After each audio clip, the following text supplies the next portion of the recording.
Dear student of class 12, आज हम लोग बायोलॉजी में चैप्टर 9 स्टडी करेंगे। चैप्टर 9 टॉपिक है strategies for enhancement in food production. क्या क्या स्ट्रैटेजीज हम लोग अपना करके फूड प्रोडक्शन को बढ़ा सकते हैं ताकि पॉपुलेशन का डिमांड पूरा हो सके, बढ़ते पॉपुलेशन का। तो इसमें सबसे पहले हम लोग सीखते हैं एनिमल हस्बेंड्री क्या है। तो ये एक एग्रीकल्चरल प्रैक्टिसेस है जिसके द्वारा हम लोग लाइफ स्टॉक्स का ब्रीडिंग करवाते हैं, उनका पॉपुलेशन बढ़ाते हैं। लाइफ स्टॉक्स मतलब कौन कौन है, सच एज बफेलोज है, काउज है, पिग्स है, हॉर्सेस है, कैटल्स है, सिप है, गॉट है। इन सब का ब्रीडिंग कराना, इनका नंबर बढ़ाना जो एनिमल हस्बेंड्री के अंदर आता है। तो एनिमल हस्बेंड्री क्या है? It deals with taking care and breeding of life stocks. इसमें हम लोग जो लाइफ स्टॉक्स है like cows, pigs, horses, kettles, सीप, गॉट, सबका टेक केयर करते हैं, उनका ब्रीडिंग करके उनका नंबर बढ़ाते हैं। इसी को हम लोग एनिमल हस्बेंड्री कहते हैं। और एनिमल हस्बेंड्री में और भी आता है पोल्ट्री फार्मिंग, जिसमें रियरिंग किया जाता है एग लेइंग बर्ड्स का। इसके अलावा पिसी कल्चर, जिसको हम लोग फिशरी भी कहते हैं, जिसमें फिश फार्मिंग किया जाता है। और ये जो लाइफ स्टॉक्स का नंबर बढ़ाना, टेकिंग केयर करना, उनका ब्रीडिंग करना, तो more than 70% of life stocks world का इंडिया में है और चाइना में है। किस तरह से एनिमल हस्बेंड्री में हम लोग क्वालिटी एंड क्वांटिटी बढ़ा सकते हैं? तो एनिमल हस्बेंड्री यानी लाइफ स्टॉक्स का, एनिमल हस्बेंड्री में अभी हम लोग सीखे कि इसमें हम लोग टेक केयर करते हैं, नंबर बढ़ाते हैं लाइफ स्टॉक्स का बाय ब्रीडिंग। तो किस तरह से हम लोग एनिमल हस्बेंड्री के क्वालिटी और क्वांटिटी को बढ़ा सकते हैं? तो एनिमल हस्बेंड्री के क्वालिटी और क्वांटिटी को बढ़ाने के लिए सबसे पहले फार्म एनिमल का मैनेजमेंट ठीक से करना है। बी कीपिंग और रियरिंग ऑफ बी को हम लोग बोलते हैं एपीकल्चर। फिशरी के द्वारा बढ़ा सकते हैं, एनिमल ब्रीडिंग के द्वारा बढ़ा सकते हैं quality and quantity animal husbandry में। Multiple ovule embryo transfer technique, MOET जिसको बोलते हैं, इन सब तरीके से हम लोग एनिमल हस्बेंड्री का क्वालिटी एंड क्वांटिटी को बढ़ा सकते हैं। तो सबसे पहले हम लोग देखें एनिमल हस्बेंड्री का फर्स्ट टेक्निक जो था management of farms and farm animal, जिससे हम quality and quantity animal life stock का बढ़ा सकते हैं, साथ में फार्म प्रोडक्ट का भी क्वालिटी को बढ़ा सकते हैं। तो पहला है डेयरी फार्म मैनेजमेंट। इस डेयरी फार्म मैनेजमेंट में किसका मैनेजमेंट किया जाता है? तो इसमें मैनेजमेंट किया जाता है milching animal, milk giving animal का, और उनसे जो प्रोडक्ट मिलता है जैसे कर्ड है, स्वीट्स है, ह्यूमन कंजप्शन के लिए। तो डेयरी फार्म मैनेजमेंट में मिल्चिंग एनिमल का मैनेजमेंट किया जाता है। और यहाँ पर इम्प्रूव किया जाता है quality and quantity of milk का। और मिल्क का क्वांटिटी और क्वालिटी कैसे अच्छा होगा ये डिपेंड करता है किस तरह का क्वालिटी एंड क्वांटिटी है ब्रीड में, फार्म लैंड में जो ब्रीड है कैटल्स का। डेयरी फार्म मैनेजमेंट प्रोसेस क्या क्या इन्वॉल्व करता है, किस तरह से हम लोग डेयरी फार्म का मैनेजमेंट कर सकते हैं? तो डेयरी फार्म का मैनेजमेंट का फर्स्ट स्टेप है सबसे पहले गुड ब्रीड क्वालिटी को सेलेक्ट करना है लाइफ स्टॉक का, कैटल्स का, जिसका कि हाई यील्डिंग मिल्क कैपेसिटी हो और जो डिजीज रेजिस्टेंस हो, जिसमें रोग प्रतिरोधक क्षमता हो। और फार्म एनिमल्स को जहाँ पे भी रखेंगे उनका लिविंग प्लेसेस भी क्लीन होना चाहिए, वहाँ पर सफिशिएंट अमाउंट ऑफ वाटर होना चाहिए और डिजीज़ फ्री कंडीशन होना चाहिए डेयरी फार्म का, जहाँ पर फार्म एनिमल्स रहेंगे। डेयरी फार्म एनिमल्स को साइंटिफिक मैनर में खाना खिलाना है, गुड क्वालिटी और good quantity amount of fodder देना है। फॉडर एनिमल फूड को बोलते हैं। तो एनिमल फूड या फॉडर का क्वांटिटी अच्छा होना चाहिए, क्वालिटी अच्छी होनी चाहिए। फार्म में हाइजीन और क्लीनलीनेस मेंटेन करना है जब मिल्किंग कर रहे हैं और मिल्क का स्टोरेज और ट्रांसपोर्ट कर रहे हैं उस समय। और रेगुलर फार्म एनिमल को वेटरनरी डॉक्टर के पास ले जाना चाहिए। दूसरा है poultry farm management. Poultry farm management में इसमें क्या किया जाता है, इसमें डोमेस्टिकेटेड बर्ड्स को, जैसे एग लेइंग बर्ड्स को, स्पेशली हैन, डक, टर्की, गीस को रियर किया जाता है। किस लिए रियर किया जाता है? For getting their egg and flash.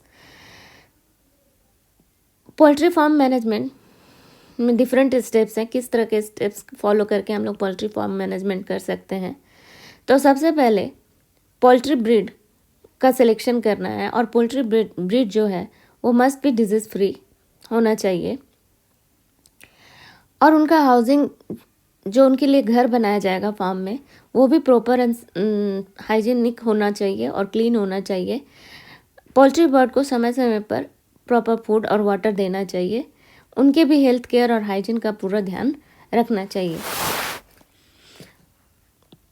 Cattle में काऊ भी है, बफेलो भी है, दोनों मिल्क देती है। दोनों के मिल्क में क्या डिफरेंस है, कौन सा मिल्क ज़्यादा अच्छा होता है? तो cow milk is better than the buffalo's milk, क्योंकि काऊ मिल्क में जो है वो प्रोटीन कंटेंट बहुत ज़्यादा होता है, और ये काऊ मिल्क जो है आईसाइट के लिए भी बहुत अच्छा होता है। जबकि बफेलो मिल्क जो है ये सिर्फ बॉडी बिल्ड करता है, क्योंकि इसमें फैट कंटेंट ज़्यादा होता है। हम लोग सेकेंड मेथड देखेंगे एनिमल हस्बेंड्री की क्वालिटी एंड क्वांटिटी को इम्प्रूव करने के लिए। वो पहला था management of farm and farm animal, इसमें डेयरी फार्म मैनेजमेंट देखे, पोल्ट्री फार्म मैनेजमेंट देखे। अब सेकेंड स्टेप है एनिमल हस्बेंड्री के क्वालिटी एंड क्वांटिटी को बढ़ाने के लिए बी कीपिंग और एग्रीकल्चर। बी कीपिंग और एपीकल्चर। एपीकल्चर क्या है? ये प्रोसेस है जिसमें बी को रियर किया जाता है, rearing of bees and maintaining their bee hives. Bee को पालना, उनके बी हाइव को मेंटेन करना, जिससे हमको हनी मिले, बॉक्सेस मिले, and bee also help in the pollination of various flower. और चूँकि बी इंसेक्ट है तो बी के द्वारा पॉलिनेशन जो होता है उसको हम लोग एंटोमोफिलस फ्लावर कहते हैं। तो एपीकल्चर क्या है? The process of rearing of bee, maintaining their bee hives to get the honey box, and bee also help in the pollination. ये बी कीपिंग या एपीकल्चर प्रोसेस जो है ये बहुत ही इजी प्रोसेस है, लेस एक्सपेंसिव है, और हनी जो मिलता है बी हाइव से उसका न्यूट्रिटिव वैल्यू भी बहुत ज़्यादा है, साथ में उसका मेडिसिनल वैल्यू भी बहुत ज़्यादा है। बी कीपिंग को हम लोग किसी भी एरिया में प्रैक्टिस कर सकते हैं। Rearing of bee, maintaining their bee hives, जैसे फ्रूट ऑर्किड्स में, फल के बागान में, वाइल्ड श्रब्स के बीच में भी बी हाइव्स बना सकते हैं, कल्टीवेटेड क्रॉप्स के बीच में भी बना सकते हैं, और इसमें लेबर कॉस्ट भी बहुत कम लगता है। कॉमन स्पीसीज ऑफ बी जो रियर्ड किया जाता है बी कीपर्स के द्वारा, जिससे हनी बी हाइव्स मिलता है, उस बी का नाम है, साइंटिफिक नेम है एपिस इंडिका। कुछ इंपॉर्टेंट पॉइंट देख लेते हैं बी कीपिंग को सक्सेसफुल बनाने के लिए। सबसे पहला पॉइंट है, जिस बी को हम लोग कल्चर करेंगे, रियरिंग करेंगे, जिसके बी हाइव्स को मेंटेन करेंगे, उस बी का नेचर और हैबिट हम लोग को पता होना चाहिए। उनका बी हाइव कहाँ पे बनेगा, एक सुटेबल लोकेशन को सेलेक्ट करना है। उसके बाद हम लोग बी या उसके ग्रुप ऑफ बी को, जिसको हम लोग स्वार्म बोलते हैं, उसको कलेक्ट करेंगे बी हाइव में। उसके बाद बी हाइव को मैनेजमेंट करना है डिफरेंट सीजन में, और प्रॉपर वे में बी हाइव को हैंडल करके बी हाइव से हनी और बी बॉक्स को कलेक्ट करना है। बी हाइव्स को प्रॉपर प्लेस में रखना है, सुटेबल लोकेशन पे, क्रॉप फील्ड में, सच एज सनफ्लावर का फील्ड में रख सकते हैं, एप्पल का फील्ड में बना सकते हैं। क्यों बनाएंगे? क्योंकि फ्लावरिंग पीरियड में ये इंक्रीज कर देता है pollination efficiency, pollination in plant का बढ़ जाता है, जिसके कारण प्लांट का यील्ड और प्रोडक्शन भी बढ़ जाता है, और साथ में हनी का भी यील्ड बढ़ जाता है। और ये जो हनी बी से मिलता है इसका ग्रेट डिमांड है, क्योंकि इसका न्यूट्रिटिव वैल्यू भी ज़्यादा है, मेडिसिनल वैल्यू भी ज़्यादा है, साथ में ये एंटीसेप्टिक का भी काम करता है। और बी हाइव से जो बी बॉक्स मिलता है ये इंडस्ट्री में यूज़ किया जाता है, स्पेशली कॉस्मेटिक इंडस्ट्री में। अब हम लोग थर्ड वे देखेंगे एनिमल हस्बेंड्री के क्वालिटी एंड क्वांटिटी को इम्प्रूव करने के लिए, वो है फिशरी एंड पिसिकल्चर। पिसिकल्चर क्या है? तो ये प्रोसेस है of catching, processing and selling of the fishes. इस प्रोसेस में फिश को कैच किया जाता है, प्रोसेस किया जाता है, सेल किया जाता है। नॉट ओनली फिशेस बल्कि shell fishes, crabs and other aquatic animal like prawn, lobster. और जिससे क्या होता है, प्रोडक्शन ऑफ फिश बढ़ जाता है। इसको हम लोग ब्लू रेवोल्यूशन भी कहते हैं। एक्वाकल्चर क्या है? कल्चर ऑफ एक्वाटिक एनिमल को हम लोग एक्वाकल्चर कहते हैं। पिसिकल्चर क्या है? कल्चर ऑफ फिश को हम लोग पिसिकल्चर कहते हैं। कुछ कॉमन फ्रेश वाटर फिश का नाम याद रखना है। कतला, रोहू, कॉमन कार्प जिसको खाया जाता है। कॉमन मैरीन फिशेस जैसे हिल्सा है, सार्डिन है, पॉम्फ्रेट्स है, ये सब भी खाए जाते हैं फिशेस। फिशरीज़ का क्या इम्पोर्टेंस है? फिशरीज़ के द्वारा स्पेशली कोस्टल एरिया में बहुत सारे फिशरमैन एंड फार्मर को एम्प्लॉयमेंट मिलता है, उनका इनकम बढ़ जाता है।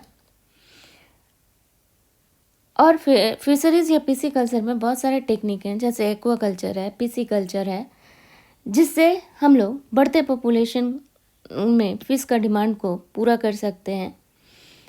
पिसिकल्चर को हम लोग ब्लू रिवोल्यूशन भी कहते हैं।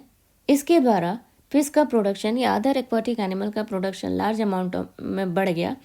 लाइक ग्रीन रिवोल्यूशन, जो ग्रेन प्रोडक्शन बढ़ाता था उसको ग्रीन रिवोल्यूशन कहते थे। और फिश पिसिकल्चर को या फिश कल्चर को हम लोग ब्लू रिवोल्यूशन कहते हैं, क्योंकि बहुत से लोग फिश पे फूड के लिए डिपेंडेंट हैं। इम्पॉर्टेंट फूड है लार्ज पॉपुलेशन, ह्यूमन पॉपुलेशन का। और फिश का जो फ्लेश है उसमें प्रोटीन बहुत ज़्यादा पाया जाता है। और इसके अलावा पूफा मतलब पॉलीसेचुरेटेड फैटी एसिड कंटेंट भी ज़्यादा होता है। इसके अलावा मीट, अदर एक्वाटिक एनिमल का जो मीट है जैसे प्रॉन है, क्रैब है, ह्यूमन बीइंग के द्वारा कंज्यूम किया जाता है। अब हम लोग देख लें एनिमल ब्रीडिंग क्या है। ये फोर्थ इम्पॉर्टेंट स्टेप है एनिमल हस्बेंड्री का। इसमें हम लोग एनिमल का वैरायटी को इम्प्रूव करते हैं, जिस वैरायटी में डिजरेबल क्वालिटी ऑफ जीन रहता है, जिसका हाई इल्डिंग कैपेसिटी होता है और जिसमें डिजीज रेजिस्टेंस कैपेसिटी वाले एनिमल को हम लोग डेवलप कर सकते हैं। इसमें ऐसा एनिमल का ब्रीड डेवलप होगा जिसमें डिजरेबल वैरायटी ऑफ जीन है, हाई इल्डिंग कैपेसिटी है एंड डिजीज रेजिस्टेंस कैपेसिटी है। पहले हम लोग देख लें ब्रीड क्या है। ब्रीड क्या है? तो ग्रुप ऑफ एनिमल, ऐसा ग्रुप ऑफ एनिमल है जिसका कि डिसेंट एंसेस्टर सेम है और जिसका सिमिलर कैरेक्टरिस्टिक है, अपीयरेंस सिमिलर है, साइज सिमिलर है, फीचर सिमिलर है, उसी को हम लोग ब्रीड कहते हैं। Closely related species having the same descent, having the same character, appearance, size are called breed. Animal breeding का ऑब्जेक्टिव क्या है? तो एनिमल ब्रीडिंग का मेन ऑब्जेक्टिव है ऐसा एनिमल को प्रोड्यूस करना जिसमें डिजायरेबल क्वालिटी ऑफ जीन हो, जिसमें हाई यील्डिंग कैपेसिटी हो, जिसमें डिजीज रेजिस्टेंस कैपेसिटी ज़्यादा हो, जिससे प्रोडक्शन बढ़ सके और उस एनिमल ब्रीड का ग्रोथ जल्दी हो और उसका रिप्रोडक्टिव रेट भी ज़्यादा हो। अब हम लोग देख लें method and type of breeding. Animal breeding का कितना टाइप है? मेथड और टाइप ऑफ एनिमल ब्रीडिंग। तो दो तरह से एनिमल ब्रीडिंग होता है। पहला है इन ब्रीडिंग और दूसरा है आउट ब्रीडिंग। इन ब्रीडिंग होता है cross between the same breed और आउट ब्रीडिंग होता है cross between the different breed. हम लोग देख लें ब्रीड ऑफ डॉग है बहुत सारा। जर्मन शेफर्ड है, उसको जीएस से लिखेंगे, पमेरियन है, पग है, और एक मेथड है ब्रीडिंग का जिसको हम लोग बोलते हैं आर्टिफिशियल इंसेमिनेशन। आउट ब्रीडिंग जो है cross between the different breed, ये तीन तरीके से होता है, out crossing, cross breeding and inter specific hybridisation. तो पहले हम लोग फर्स्ट मेथड ऑफ ब्रीडिंग देख लें एनिमल ब्रीडिंग का, इन ब्रीडिंग। इन ब्रीडिंग जिसमें क्रॉस और मैटिंग होता है between the closely related individual of the same breed. इसमें मैटिंग और क्रॉसिंग कराएंगे दो इंडिविजुअल, सेम ब्रीड का दो इंडिविजुअल के बीच में जब मैटिंग और क्रॉसिंग कराया जाता है तो उसको हम लोग बोलते हैं इन ब्रीडिंग। मैटिंग और crossing between the same individual of the same breed. और इस तरह का क्रॉसिंग हम लोग करा सकते हैं 4 to 6 जनरेशन, जिसके बाद होमोजाइगसिटी आ जाता है। 4 to 6 जनरेशन के बाद जो नया जनरेशन आता है उसमें फर्टिलिटी रेट कम हो जाता है, उसका प्रोडक्टिविटी कम हो जाता है, जिसको हम लोग इनब्रीडिंग डिप्रेशन भी बोलते हैं। तो इनब्रीडिंग में हम लोग क्या देखें, क्रॉस या मैटिंग कराएंगे बिटवीन द सेम ब्रीड। जैसे जर्मन शेफर्ड है, इस दोनों का कॉमन एंसेस्टर है, तो ये सेम ब्रीड के बीच में जब मैटिंग और क्रॉसिंग कराते हैं और जिनका एंसेस्टर सेम है, तो ऐसे इन ब्रीडिंग को हम लोग बोलते हैं, ऐसे क्रॉस या ब्रीडिंग को हम लोग बोलते हैं इन ब्रीडिंग। और 4 to 6 जनरेशन के बाद इसका जो 6th जनरेशन होगा उसमें होमोजाइगसिटी आ जाएगा, इनब्रीडिंग डिप्रेशन आ जाएगा, जिसमें फर्टिलिटी रेट कम हो जाएगा, इवन प्रोडक्टिविटी भी कम हो जाएगा। मेल जर्मन शेफर्ड और फीमेल जर्मन शेफर्ड को क्रॉस किया जा रहा है, इनका एंसेस्टर सेम है और सेम ब्रीड हो गया। तो सेम ब्रीड के बीच में जब क्रॉसिंग करा रहे हैं तो उसको इनब्रीडिंग बोलते हैं। क्या क्या स्टेप्स या स्ट्रेटजीज है इनब्रीडिंग का?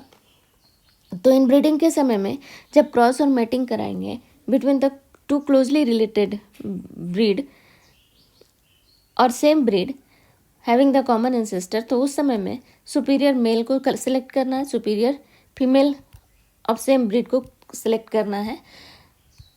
सेम ब्रीड का सुपीरियर मेल से सेम ब्रीड का सुपीरियर फीमेल को सिलेक्ट करने के बाद उनके बीच में क्रॉस कराएंगे। क्रॉस कराने के बाद जो ऑफस्प्रिंग बनेगा फर्स्ट जनरेशन में, उसका कैरेक्टर को इवैल्यूएट करना है। उसमें दोनों पेरेंट के डिजरेबल कैरेक्टर आने चाहिए। जैसे हम लोग काऊ को क्रॉस कराए, फीमेल काऊ को क्रॉस कराए हैं मेल से, बुल से। जो काऊ थी उसमें मोर मिल्क गिविंग कैपेसिटी है और बुल जो है डिजीज रेजिस्टेंस जीन है उसमें। तो जो नया ऑफस्प्रिंग बना उसमें दोनों पेरेंट का कैरेक्टर आएगा, डिजरेबल जीन आएगा। तो जो प्रोजेनी है वो सुपीरियर है, उसमें डिजरेबल जीन बोथ पेरेंट का आया, milk yielding and disease resistance gene. Effect of inbreeding हम लोग देख लें। तो इनब्रीडिंग जब हम लोग क्रॉस करा रहे हैं सेम ब्रीड के बीच में, तो उसका इफेक्ट क्या होता है? उससे ऑफस्प्रिंग तो प्रोड्यूस होता है सुपीरियर क्वालिटी का, डिजरेबल जीन है बोथ पेरेंट का, मिल्क यील्डिंग कैपेसिटी है ज़्यादा, डिजीज रेजिस्टेंस कैपेसिटी भी ज़्यादा है। किंतु 4 to 6 जनरेशन के बाद जो ऑफस्प्रिंग बनता है उसमें होमोजाइगसिटी आ जाती है, प्योर लाइन सिलेक्शन आ जाता है और कंटिन्यूड इनब्रीडिंग कराते रहने से 4 to 6 जनरेशन के बाद जो ऑफस्प्रिंग है उसमें फर्टिलिटी रेट कम हो जाता है, प्रोडक्टिविटी कम हो जाता है, जिसको इनब्रीडिंग डिप्रेशन बोलते हैं। इनब्रीडिंग में कभी कभी हार्मफुल रिसेसिव जीन जो है एक्सपोज होता है, उसको बाद में एलिमिनेट करते हैं प्योर लाइन सिलेक्शन के द्वारा, और बार बार इनब्रीडिंग के द्वारा हम लोग सुपीरियर जीन को एक्यूमुलेट कर सकते हैं। अब नेक्स्ट प्रोसेस है एनिमल ब्रीडिंग में आउटब्रीडिंग। तो आउटब्रीडिंग में क्या होता है? जब मैटिंग और क्रॉस कराया जाता है दो अनरिलेटेड एनिमल के बीच में, either of the same breed but different ancestor up to 4 to 6 generation. तो जब मैटिंग और क्रॉस करा रहे हैं अनरिलेटेड एनिमल के बीच में, सेम ब्रीड का भी हो सकता है, डिफरेंट ब्रीड का भी हो सकता है। सेम ब्रीड का होने के बाद किंतु एंसेस्टर उन लोग का डिफरेंट होना चाहिए। इस तरह के क्रॉस को हम लोग बोलते हैं आउटब्रीडिंग। जैसे जर्मन शेफर्ड है, दोनों कॉमन ब्रीड है, दोनों एक ही ब्रीड है, तो सेम ब्रीड है मगर दोनों का एंसेस्टर जो है डिफरेंट है। और इस तरह का क्रॉस या मैटिंग करा रहे हैं अनरिलेटेड एनिमल के बीच में, same breed but different ancestor, male German shepherd, female German shepherd, दोनों का एंसेस्टर कॉमन नहीं है। इन दोनों के बीच में जब क्रॉस कराते हैं, मैटिंग कराते हैं, जिसको हम लोग बोलते हैं आउटब्रीडिंग। और आउटब्रीडिंग के बाद जो ऑफस्प्रिंग बनता है उसमें वेरिएशन का चांसेस भी मोर रहता है और इसमें भी 4 to 6 जनरेशन तक कंटिन्यू ब्रीडिंग करा सकते हैं। आउटब्रीडिंग जो है 3 तरीके से होता है: out crossing, in breeding, out crossing, cross breeding and inter specific hybridisation. अगर डिफरेंट स्पीसीज के बीच में क्रॉस कराया जाता है तो उसको इंटर स्पेसिफिक कहते हैं। और क्रॉस ब्रीडिंग डिफरेंट ब्रीड के बीच में जब क्रॉस कराया जाता है तो उसको क्रॉस ब्रीडिंग कहते हैं। और आउट क्रॉसिंग सेम ब्रीड पर डिफरेंट एंसेस्टर के बीच में जब क्रॉस कराते हैं तो उसको हम लोग बोलते हैं आउट क्रॉसिंग। तो हम लोग आउट क्रॉसिंग देख लें। आउट क्रॉसिंग आउट ब्रीड की तरह ही है। यहाँ पे क्रॉस करा रहे हैं, मैटिंग करा रहे हैं with in the different individual of the same breed,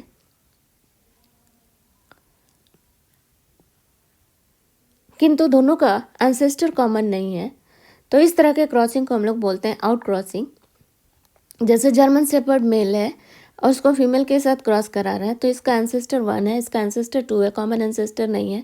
तो जब क्रॉस करा रहे हैं two different individual of the same breed but different ancestor, इस तरह के क्रॉस को हम लोग बोलते हैं आउट क्रॉसिंग। और आउट क्रॉसिंग के बाद जो प्रोजेनी बनता है, ऑफस्प्रिंग बनता है, उसमें वेरिएशन के चांसेस ज़्यादा आते हैं और इसका क्रॉस हम लोग 4 to 6 जनरेशन तक करा सकते हैं। और ऑफस्प्रिंग जो बनता है two different individual of same breed के बीच में क्रॉस कराना जिसका एंसेस्टर्स कॉमन नहीं है, तो ऑफस्प्रिंग जब आउट क्रॉसिंग के समय में बनता है तो उसको हम लोग आउट क्रॉस बोलते हैं। और इस आउट क्रॉस में वेरिएशन बहुत ज़्यादा होता है और इस आउट क्रॉस में जो ऑफस्प्रिंग बना उसमें मिल्क प्रोडक्शन की कैपेसिटी ज़्यादा होती है, ग्रोथ रेट ज़्यादा होता है और एक सिंगल आउट क्रॉस जो है इन ब्रीडिंग डिप्रेशन को कम कर सकता है। अब हम लोग देख लें क्रॉस ब्रीडिंग।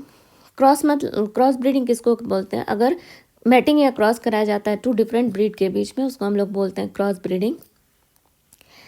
इसमें 2 डिफरेंट ब्रीड के बीच में क्रॉस कराया जाएगा। एक ब्रीड से सुपीरियर मेल को चुनेंगे, जर्मन शेपर्ड, और फीमेल दूसरे ब्रीड का होगा।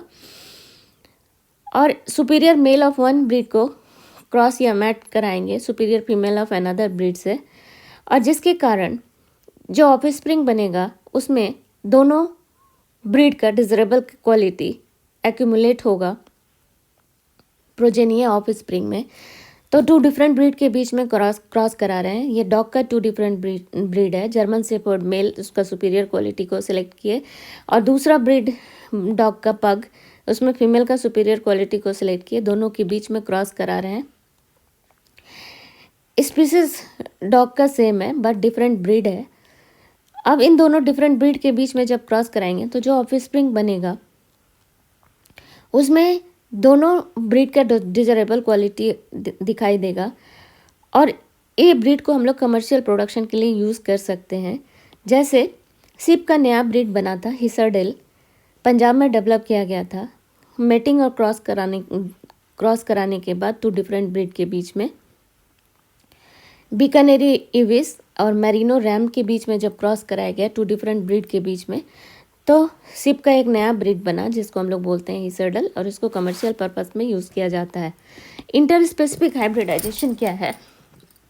तो जब क्रॉस कराया जाता है 2 डिफरेंट स्पीसीज के बीच में, अब ब्रीड नहीं, ब्रीड स्पीसीज का ब्रीड अलग हो सकता है। डॉग स्पीसीज जैसे जर्मन शेपर्ड और पग, 2 डिफरेंट ब्रीड। अब हम लोग 2 डिफरेंट स्पीसीज के बीच में जब हम लोग क्रॉस कराते हैं तो उसको हम लोग इंटर स्पेसिफिक हाइब्रिडाइजेशन कहते हैं। जैसे म्यूल बना था, ये क्रॉस कराया गया था 2 डिफरेंट स्पीसीज के बीच में। हॉर्स और डंकी 2 अलग अलग स्पीसीज के बीच में जब क्रॉस कराया गया तो जो ऑफस्प्रिंग बना उसको हम लोग बोलते हैं म्यूल। और इस म्यूल में डंकी का भी कैरेक्टर डिजरेबल जीन आ गया और हॉर्स का भी डिजरेबल जीन। हॉर्स की तरह वो तेज़ दौड़ सकता है और डंकी की तरह वो काफ़ी लोड को कैरी कर सकता है। नेक्स्ट स्टेप है एनिमल हस्बेंड्री का आर्टिफिशियल नहीं, थर्ड टाइप है ब्रीडिंग का।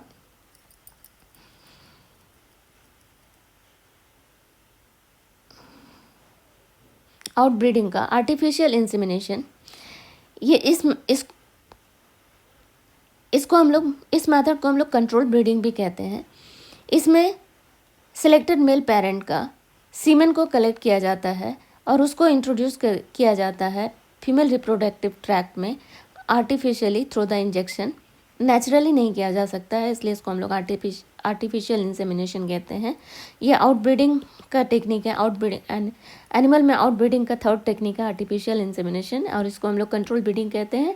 इसमें सीमेन जो कलेक्ट किया जाता है सिलेक्टेड मेल से, उसको इंजेक्ट किया जाता है फीमेल रिप्रोडक्टिव ट्रैक्ट में through the injection, not naturally. Artificial insemination method का एडवांटेज क्या है? तो नॉर्मल मैटिंग के समय में जो प्रॉब्लम आता है उस प्रॉब्लम को हम लोग आर्टिफिशियल इंसेमिनेशन के द्वारा दूर कर सकते हैं। और इसमें सीमेन जो सिलेक्टेड मेल है उसको हम लोग बहुत दिनों तक स्टोर कर सकते हैं फ्रोजन कंडीशन में, बाद फ्यूचर यूज़ के लिए। और डिसएडवांटेज क्या है? डिसएडवांटेज आर्टिफिशियल इंसेमिनेशन का बहुत कम है।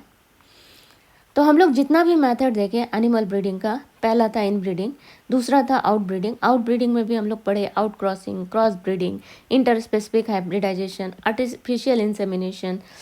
इन सब में सबसे ज़्यादा डेवलप टेक्निक है cross breeding method is the best method.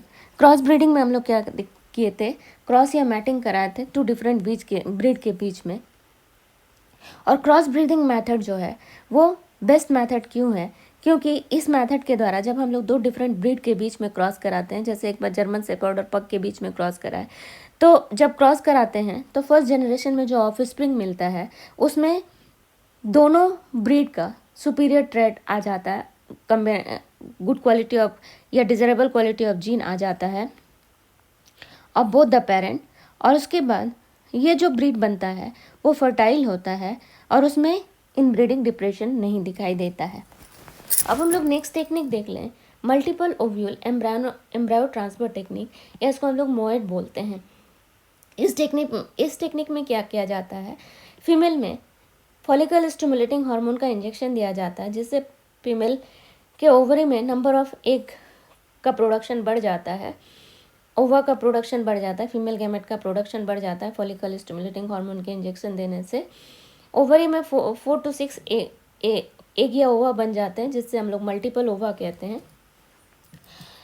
अब ओवरी में जब मल्टीपल एग बन गया, 4 to 6 एग बन गया FSH hormone, follicle stimulating hormone के इंजेक्शन से फीमेल के रिप्रोडक्टिव ट्रैक्ट में, तब उसमें फर्टिलाइजेशन होगा। आइदर हम लोग नेचुरली फर्टिलाइजेशन करा सकते हैं, नेचुरली मतलब सीमेन नेचुरली फीमेल रिप्रोडक्टिव ट्रैक्ट में जाएगा, या थ्रू आर्टिफिशियल इंसेमिनेशन या स्पर्म को इंजेक्ट कराएंगे through the injection into the female genital tract. उसके बाद इंसेमिनेशन होने के बाद नेचुरली आर्टिफिशियली फर्टिलाइजेशन होगा, स्पर्म जाकर के एक को फ्यूज़ करेगा, जिसको हम लोग फर्टिलाइजेशन कहते हैं। फर्टिलाइजेशन के बाद जाइगोट बनेगा, जाइगोट में माइटोटिक डिवीजन होगा, और जब 16 से 32 सेल स्टेज हो जाता है तो इस 16 से 32 सेल स्टेज वाले जाइगोट को इम्प्लांट कर देंगे दूसरे फीमेल में, जैसे दूसरे फीमेल में। और ये मोस्टली यूज़ किया जाता है कैटल में, सीप में, बफेलो में, ये टेक्निक को MOET multiple ovule embryo transfer technique. Multiple ovule embryo transfer technique को यूज़ किया जाता है मोस्टली कैटल में, सीप में, बफेलो में। जैसे काऊ में कैसे करेंगे? तो एक काऊ को हम लोग काऊ में इंजेक्ट कर दिए फॉलिकल स्टिमुलेटिंग हार्मोन, जैसे फीमेल काऊ प्रोड्यूस कर दी 6 से 8 एग, जिसको multiple ovule embryo transfer technique कैसे करते हैं वो हम लोग देख रहे हैं। तो काऊ में जब फॉलिकल स्टिमुलेटिंग हार्मोन का इंजेक्शन दिया गया तो उसके ओवरी में नंबर ऑफ एग ज़्यादा हो गया, 6 to 8, मल्टीपल ओव्यूलेशन हुआ। अब इस काऊ को मैट कराया जाता है बुल के द्वारा, या आर्टिफिशियली इंसेमिनेट कराएंगे। तो जब और इंसेमिनेट कराने के बाद स्पर्म जब रीच करता है एग के पास तो सारे एग को फर्टिलाइज करता है, और फर्टिलाइज करने के बाद जाइगोट बनता है। जाइगोट में डिवीजन होता है माइटोटिक, तो 32 सेल स्टेज में उस जाइगोट को रिकवर किया जाता है नॉट सर्जिकली, एंड दूसरे कैटल में, सरोगेट मदर में, दूसरे काऊ में उसको ट्रांसप्लांट कर दिया जाता है। और जेनेटिक मदर जो है उसमें भी फिर हम लोग सुपर ओव्यूलेशन करा सकते हैं, मल्टीपल ओव्यूल ट्रांसफर टेक्निक कर सकते हैं। अब हम लोग देख लें, जैसे एनिमल ब्रीडिंग हुआ था उसी तरह से प्लांट ब्रीडिंग भी ज़रूरी है। प्लांट का क्वालिटी को बढ़ाना, हाई यील्डिंग कैपेसिटी वाले सीड को इवॉल्व करना, प्लांट प्रोडक्शन बढ़ाना, और वो प्लांट भी डिजीज़ रेजिस्टेंस होना चाहिए जिसका बेटर यील्ड होगा। तो प्लांट ब्रीडिंग किसे कहते हैं? तो इस प्रोसेस, ये भी एक प्रोसेस है जिसके द्वारा हम लोग मैनिपुलेट करते हैं प्लांट स्पीसीज़ का। क्यों करते हैं? ताकि हम लोग डिज़ायर्ड वैरायटी का प्लांट को प्रोड्यूस कर सकें, जिससे कल्टीवेशन बढ़ जाए, बेटर यील्ड हो और जो डिजीज़ रेजिस्टेंस हो। इसी प्रोसेस को हम लोग बोलते हैं प्लांट ब्रीडिंग। प्लांट ब्रीडिंग दो तरीके से करते हैं, एक है क्लासिकल प्लांट ब्रीडिंग और दूसरा है modern plant breeding. Classical plant breeding में क्या होता है, इसमें क्रॉस कराया जाता है सुपीरियर प्योर लाइन के बीच में, प्योर मेल प्लांट और प्योर फीमेल प्लांट के बीच में जब क्रॉस कराया जाता है, तो क्रॉस कराने के बाद जो ऑफस्प्रिंग बनता है, उस ऑफस्प्रिंग में डिज़ायरेबल क्वालिटी दोनों पेरेंट का है, तो उस ऑफस्प्रिंग को सिलेक्ट कर लिया जाता है। इसको हम लोग बोलते हैं क्लासिकल प्लांट ब्रीडिंग। और दूसरा है modern plant breeding. Modern plant breeding दो तरीके से होता है। इसमें यूज़ किया जाता है मॉलिक्यूलर बायोलॉजी को और जेनेटिक्स को। जर्म प्लाज्म क्या है? तो जर्म प्लाज्म जो है टोटल कलेक्शन ऑफ एलील और जीन है डिफरेंट टाइप का, जिसको हम लोग जर्म प्लाज्म कहते हैं। क्या क्या स्टेप्स है क्लासिकल प्लांट ब्रीडिंग का? तो सबसे पहला स्टेप्स है, जितना भी जेनेटिक वेरिएबिलिटी है जर्म प्लाज्म में सबको कलेक्ट करना है। अभी हम लोग सीखे जर्म प्लाज्म या genetic variability, total collection of allele और gene of the different type को हम लोग बोलते हैं germ plasm. Total collection of all allele और जीन ऑफ डिफरेंट टाइप। उसके बाद जिस प्लांट में बहुत ज़्यादा एलील और जीन रहेगा, उस प्लांट का डिज़ायरेबल जीन को इवैल्यूएट करेंगे और उसको सेलेक्ट करेंगे as a parent. Male parent और फीमेल पेरेंट को सेलेक्ट करेंगे जिसमें ज़्यादा अमाउंट ऑफ जेनेटिक वेरिएबिलिटी रहेगा, ज़्यादा नंबर ऑफ जर्म प्लाज्म रहेगा, नंबर ऑफ एलील और जीन ज़्यादा रहेगा। ऐसे प्योर प्लांट, प्योर मेल और प्योर फीमेल पेरेंट प्लांट को सेलेक्ट कराने के बाद उनमें क्रॉस हाइब्रिडाइजेशन कराएंगे। क्रॉस हाइब्रिडाइजेशन कराने के बाद फर्स्ट जनरेशन में हमको ऑफस्प्रिंग मिलेगा। और वो ऑफस्प्रिंग में क्या होगा, जितना ज़्यादा डिज़ायरेबल का नंबर ऑफ जीन रहेगा पेरेंट में, उतना डिज़ायरेबल नंबर ऑफ जीन आएगा उसके ऑफस्प्रिंग में, जिससे जो ऑफस्प्रिंग बनेगा वो सुपीरियर रिकॉम्बिनेंट बनेगा। अब उस ऑफस्प्रिंग को टेस्ट करना है, रिलीज करना है और कमर्शियलाइजेशन के लिए मार्केट में भेजना है। तो सबसे पहले जर्म प्लाज्म कलेक्ट किए कल्टिवेटेड लैंड में, एक प्लांट का डिफरेंट वैरायटी को कलेक्ट किया, उसमें डिफरेंट जीन, जिसमें ज़्यादा नंबर ऑफ जीन है, इवैल्यूएट किए और उसमें इसमें से प्योर प्लांट को सिलेक्ट कर लिए, pure male plant, pure female plant, जो पेरेंटल प्लांट बन गया। अब हम दोनों पेरेंटल प्लांट मेल और फीमेल के बीच में क्रॉस कराए, हाइब्रिडाइजेशन कराए, तो फर्स्ट जनरेशन में जो ऑफस्प्रिंग बना उसमें large number of desirable quality of both the parents आ गया, जिससे रिकॉम्बिनेंट जो बना, ऑफस्प्रिंग जो बना वो सुपीरियर रिकॉम्बिनेंट है। इसमें large number of desirable quality है दोनों पेरेंट का। अब ये जो ऑफस्प्रिंग या हाइब्रिड बना था, इसमें डिज़ायरेबल क्वालिटी लार्ज अमाउंट में था दोनों पेरेंट का, अब उसका जीन को टेस्ट किया गया, उसके बाद उसको रिलीज किया गया और कमर्शियलाइजेशन के लिए मार्केट में भेज दिया गया। तो हम लोग पहले देखेंगे जो डिफरेंट स्टेप्स देखे क्लासिकल प्लांट ब्रीडिंग का। पहला स्टेप है कलेक्शन ऑफ वेरिएबिलिटी। तो जितना भी क्रॉप्स है सब में जेनेटिक वेरिएबिलिटी पाया जाता है, लार्ज नंबर ऑफ जीन पाया जाता है। तो सबसे पहले उस क्रॉप का हमको जीन, नंबर ऑफ जीन और एलील को कलेक्शन करना है। तो कैसे करेंगे? तो उस क्रॉप फील्ड में जितना भी वाइल्ड वैरायटी का प्लांट है, स्पीसीज़ है, और उस कल्टिवेटेड प्लांट का जितना भी रिलेटिव स्पीसीज़ है, सबका जीन को कलेक्ट करेंगे और उसके बाद उसको इवैल्यूएट करेंगे, उसका कैरेक्टरिस्टिक को देखेंगे। और इवैल्यूएट करने के समय में पता चल जाता है कि उस क्रॉप फील्ड का जितना भी वाइल्ड वैरायटी है, स्पीसीज़ है, उसका रिलेटिव्स है, उसमें कितना डिफरेंट वैरायटी ऑफ जीन है और उसके इंटायर कलेक्शन ऑफ जीन का पता चल जाता है, जिसको हम लोग जर्म प्लाज्म कहते हैं। अब उस क्रॉप प्लांट में हमको जेनेटिक वेरिएबिलिटी बहुत अधिक अमाउंट में दिखाई दिया, उसका जर्म प्लाज्म और नंबर ऑफ जीन और एलील बहुत ज़्यादा था। तो अब हमको क्या करना है नेक्स्ट स्टेप में क्लासिकल प्लांट ब्रीडिंग में, evaluation and selection of the parent.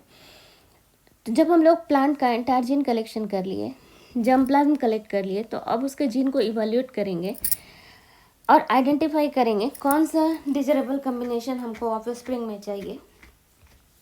उस तरह का प्लांट को हम लोग सेलेक्ट कर लेंगे जिसमें ज़्यादा नंबर ऑफ डिजरेबल कैरेक्टर है, उसी में से एक प्योर मेल प्लांट को सेलेक्ट करेंगे और फिर डिजरेबल कैरेक्टर के लिए, और दूसरा प्योर फीमेल प्लांट को भी सेलेक्ट करेंगे जिसमें भी डिजरेबल कैरेक्टर हो, और उसी को हाइब्रिडाइजेशन के लिए यूज़ करेंगे। इस तरह से प्योर लाइन बन जाएगा या पेरेंटल जनरेशन सेलेक्ट हो गया। थर्ड प्रोसेस है क्लासिकल ब्रीडिंग का, cross hybridisation among the selected parent. तो जो सिलेक्टेड पेरेंट हम लोग सेलेक्ट किए थे जिसमें large number of genetic variation था, जिसमें जीन काउंट अलील ज़्यादा अमाउंट में था, जिसमें डिजरेबल क्वालिटी ऑफ जीन ज़्यादा था, ऐसे पेरेंट को हम लोग सेलेक्ट किए थे, मेल प्लांट और फीमेल प्लांट को, और जिसके बीच में हाइब्रिडाइजेशन कराएंगे। तो फर्स्ट जनरेशन में जो हाइब्रिड बनेगा उसमें large amount of desirable quality का जीन बोथ द पेरेंट से आएगा। तो ये जो हाइब्रिड बना डिजरेबल हाइब्रिड है, क्योंकि इसमें एक्यूमुलेशन होगा large number of desirable character from both the parent, और ये सुपीरियर हाइब्रिड भी कहलाएगा। जैसे एक पेरेंट प्लांट में हाई प्रोटीन कंटेंट का जीन है, उसको हम लोग क्रॉस कराते हैं दूसरे पेरेंट प्लांट से, फीमेल पेरेंट प्लांट से, जिसमें डिजीज रेजिस्टेंस क्वालिटी का जीन है।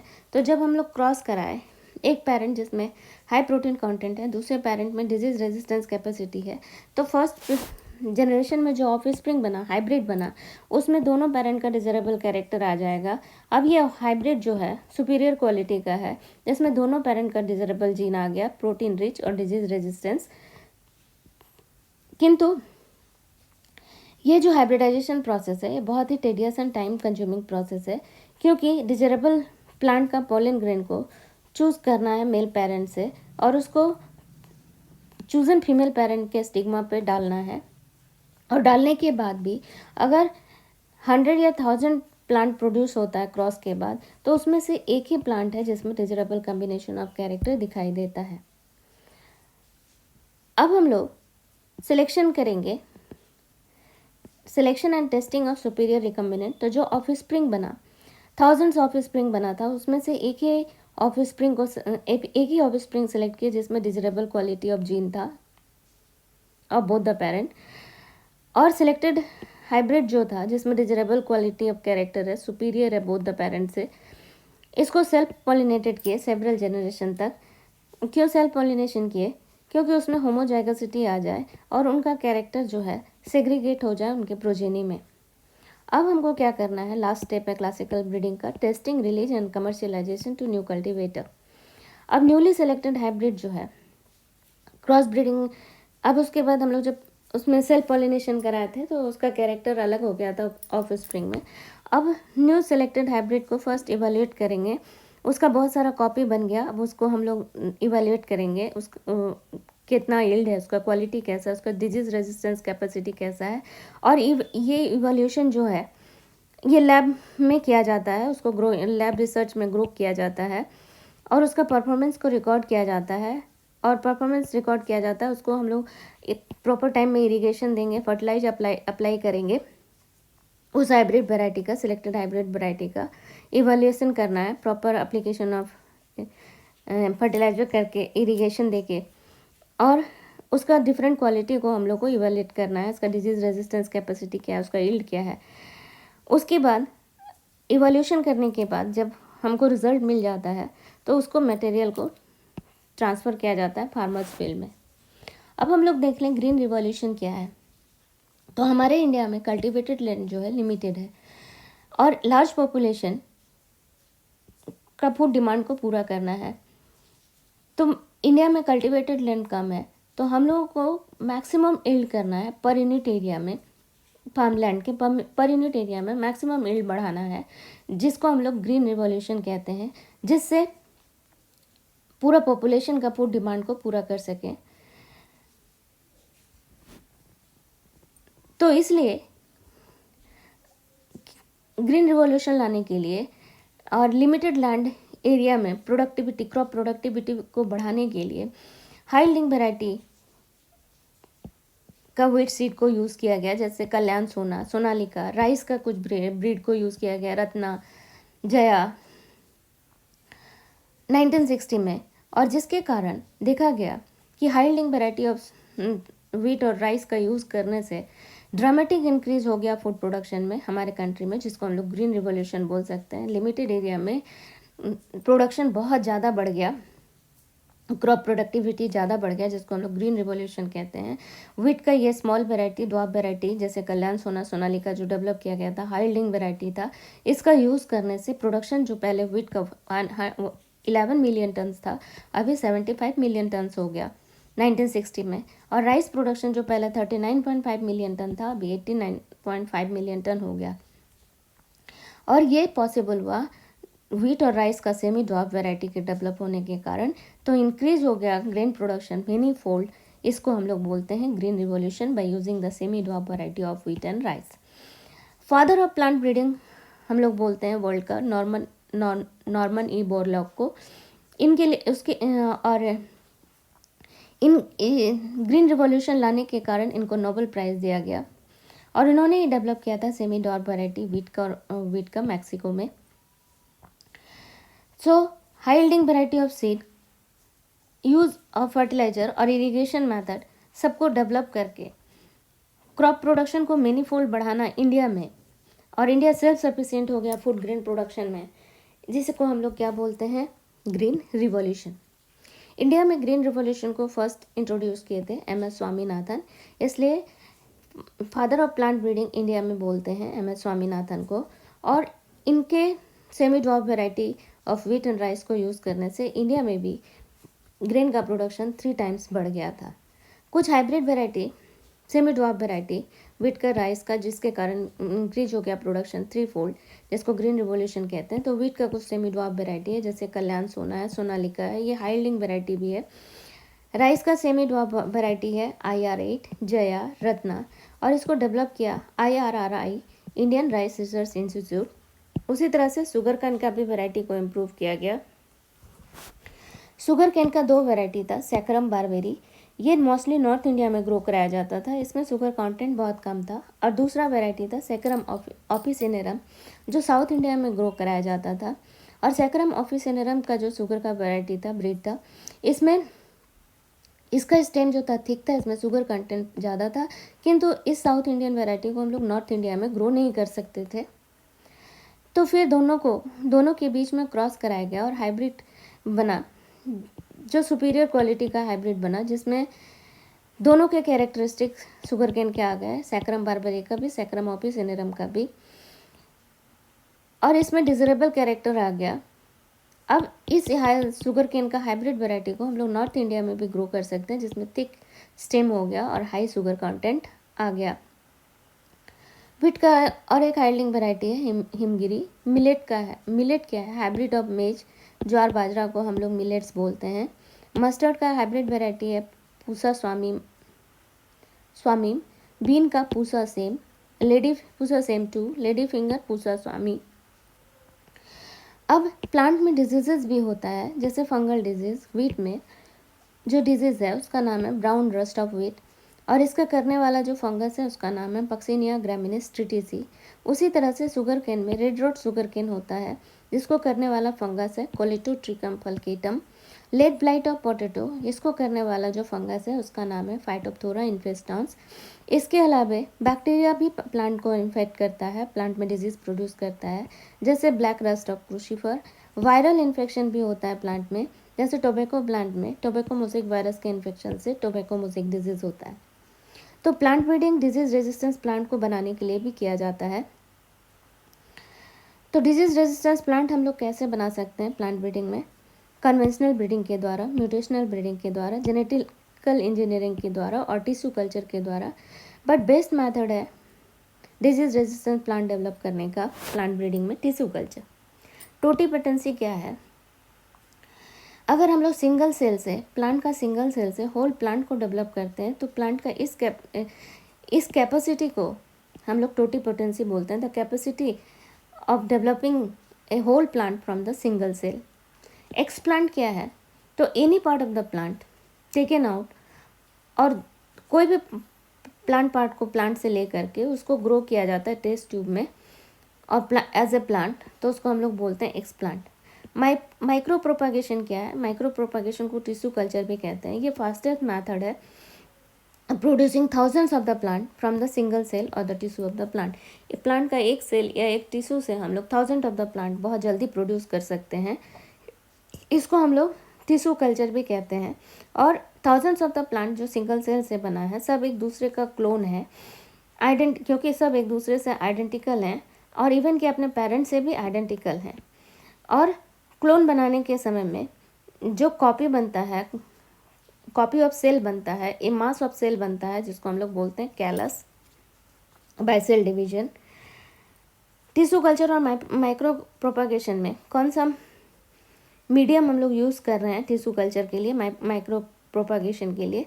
तो न्यूट्रिएंट मीडियम है। न्यूट्रिएंट मीडियम में यूज़ करते हैं सुक्रोज।